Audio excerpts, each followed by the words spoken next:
త్యాగాలను ఈరోజు తెలంగాణ ప్రజలు ఇంకా భరించాలనా, మీ దోపిడీని తెలంగాణ ప్రజలు ఇంకా సహించాలనా అని నేను అడుగుతున్నా.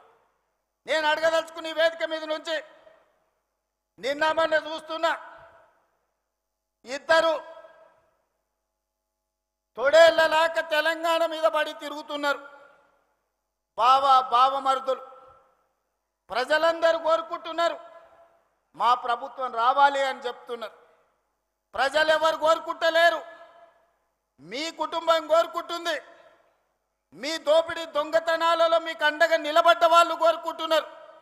ఇవాళ ప్రజాపాలన వచ్చి ప్రజలలో చైతన్యం వచ్చి ప్రజలు సంక్షేమ అభివృద్ధి పథకాలను ఈరోజు అనుభవిస్తుంటే వాటిని చూసి అసూయపడుతున్న వాళ్ళు ఎవరైనా మిమ్మల్ని కోరుకుంటున్నారేమో కానీ ఈ తెలంగాణ సమాజం మిమ్మల్ని మీ కుటుంబాన్ని శాశ్వతంగా సామాజిక బహిష్కరణ చేపట్టినరు. ఇంకా భవిష్యత్తులో మీకు పదవి అనేదే ఉండదు. ఏదైనా బీఆర్ఎస్ గురించి మీరు మాట్లాడుకోవాలనుకుంటే మీ గతం గురించి మాట్లాడుకోవాల్సిందే తప్ప మీకు భవిష్యత్తు లేదన్న సంగతి ఈ నల్లగొండ వేదిక మీద వేలాది మందిగా ఈ గ్రౌండ్లోనే కదా, ఆ పక్కన గ్రౌండ్లో మా అక్కలు మా సోదరులు ఈ గ్రౌండ్ పిక్కటిల్లేలా నాగార్జున కాలేజ్ గ్రౌండే కాదు, అవతలి సైడ్ నుంచి ఆ పక్క రహదారుల మీద వేలాదిగా నిలబడి జేజేలు పలుకుతున్న ఆ ప్రజలు చెప్పుతున్నారు, మిమ్మల్ని ఉప్పు పాతర వేసినాం, మళ్ళా మిమ్మల్ని మొక్క కూడా మొలవనీయమని నల్గొండ జిల్లా ప్రజలు చెప్తున్నారు. నేను నడుచుకుంటూ వస్తున్నప్పుడు కొంతమంది యువకులు వచ్చి, అన్నా తులసి వనంలో గంజాయి మొక్కలాగా గా సూర్యాపేటలో ఒకడు జానెడోడు మిగిలిండు, ఆ జానెడును కూడా మళ్ళా మొలవనీయం, మా ఎంకన్న మీద 3 అడుగులు ఎగురుతుండు, మళ్ళసారి చూసుకుంటామని వచ్చి యువకులు సూర్యాపేట వాళ్ళు నాకు చెప్పారు. అందుకే మిత్రులారా, ఇవాళ చాలామంది మాట్లాడుతున్నారు, అధికారం కోల్పోయిన అక్కస్తో కడుపు నిండా విషం పెట్టుకొని మూసీలో ఉన్న కాలుష్యానికంటే వీళ్ళ కడుపులో ఉన్న కంపు అంతకంటే ఎక్కువైంది.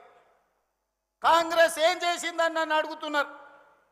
రేవంత్ రెడ్డి 2.5 ఏళ్లలో ఏమి తెచ్చిండు అని అడుగుతున్నారు. నేను ఇవాళ సూటిగా ఈ వేదిక మీద నుంచి మీడియా మిత్రుల సమక్షంలో నేను ఒక్క మాట చెప్పదలుచుకున్నా. ఎప్పుడు అడిగినా ప్రత్యేక శాసనసభ సమావేశాలను మా కౌన్సిల్ని సుఖేందర్ రెడ్డి గారు స్పీకర్ గారి అనుమతి తీసుకొని సమావేశాన్ని ఏర్పాటు చేస్తాం. 10 సంవత్సరాల బీఆర్ఎస్ పాలన, 12 సంవత్సరాల బీజేపీ పాలన, 2.5 సంవత్సరాల మా పాలన, మీ 2014, 2018 ఎన్నికల మేనిఫెస్టో, బీజేపీ 14, 19, 24 ఎన్నికల మేనిఫెస్టో మీద ప్రత్యేక సమావేశాలలో చర్చ చేద్దాం. మీరు సిద్ధంగా ఉన్నారా? మీరు లెటరు రాయండి స్పీకర్ గారికి, కౌన్సిల్ చైర్మన్ గారికి. ప్రభుత్వం తరఫున నేను విజ్ఞప్తి చేసి మీరు అడిగినన్ని రోజులు సభ సమావేశాలను నిర్వహిస్తా, అక్కడే తేల్చుదాం ఎవరు ఏం చేసిండ్రో తెలంగాణ కోసం. తెలంగాణ రాష్ట్ర ఏర్పాటు నుంచి తెలంగాణ రాష్ట్ర కోసం చేసుకున్న ఆత్మ బలిదానాల వరకు ఏ విషయమైనా ప్రత్యేకంగా చర్చ చేద్దామని నేను ఈ సందర్భంగా సవాలు విసురుతున్నా.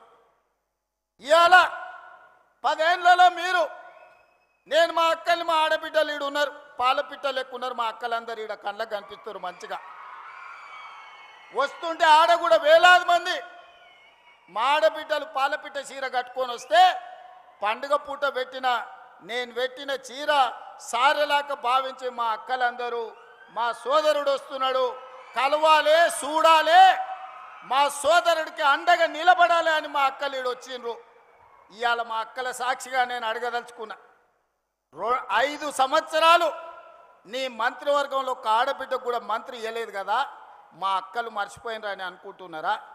ఆనాడు పేదవాడి గుర్తింపే రేషన్ కార్డు 10 ఏళ్లలో పేదవాళ్లకు రేషన్ కార్డులు మీరు ఇవ్వకపోతే ఉత్తమ్ కుమార్ రెడ్డి గారు పౌర సరఫరాల శాఖ మంత్రిగా బాధ్యత తీసుకున్న తర్వాత లక్షలాది తెలంగాణలో ఉండే పేదవాళ్లకు రేషన్ కార్డులు ఇచ్చిన మాట వాస్తవం కదా? మా అక్కలకు తెలియదా?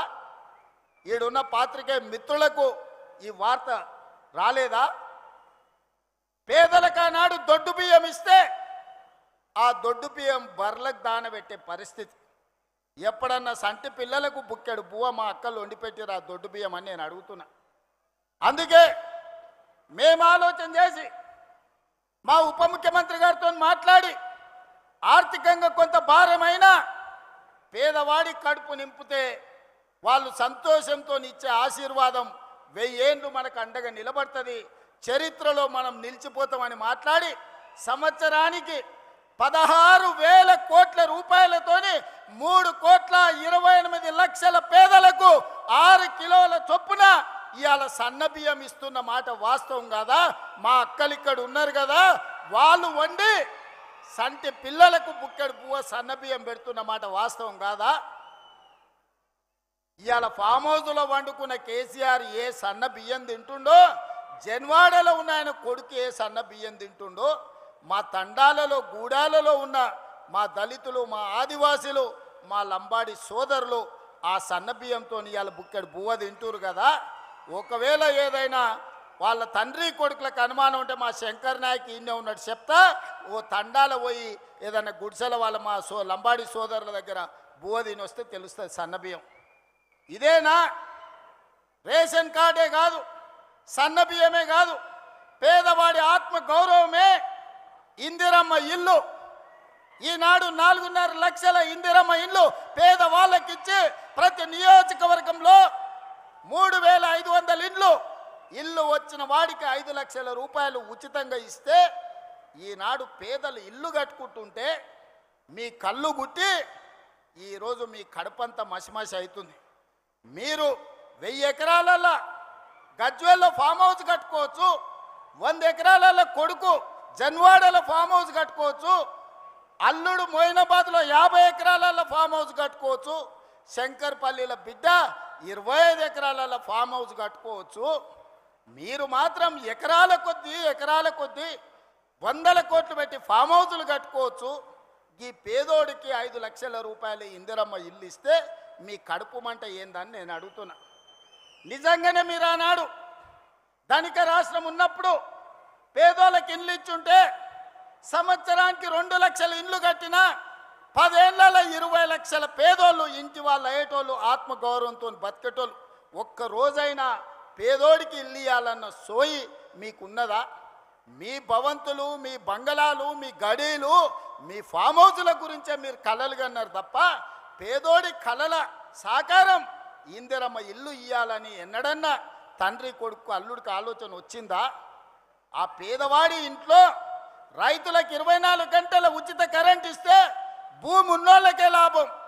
మరి భూమి లేని నిరుపేదలు మున్సిపాలిటీలలో, పట్టణాలలో, హైదరాబాదు నగరంలో జీవించే పేదలకు ఏం ప్రయోజనమని పాదయాత్రలో అడిగితే 200 యూనిట్లు ఉచితంగా ఇవ్వాల. పేదోళ్ళ ఇళ్ళల్లో కరెంటు వెలుగుతలేదా? వాళ్ళ కళ్ళల్లో ఆనందం మీకు కనిపిస్తలేదా అని నేను అడుగుతున్నా. వంట వండడానికి 500 రూపాయలకే ఈరోజు సిలిండర్ ఇస్తుంటే మా అక్కలు సంతోషపడతలేరా అని నేను అడుగుతున్నా. అదే కాదు, రైతులకు రైతు రుణమాఫీ, రైతు భరోసా, రైతు పెట్టుబడి సహాయము, ఈరోజు రైతులకు ఇచ్చిన బోనసులు లెక్క కడితే 1,56,000 కోట్లు ఈ 30 నెలల రైతుల కోసం ఖర్చు పెట్టిన ప్రభుత్వం మా ప్రభుత్వం.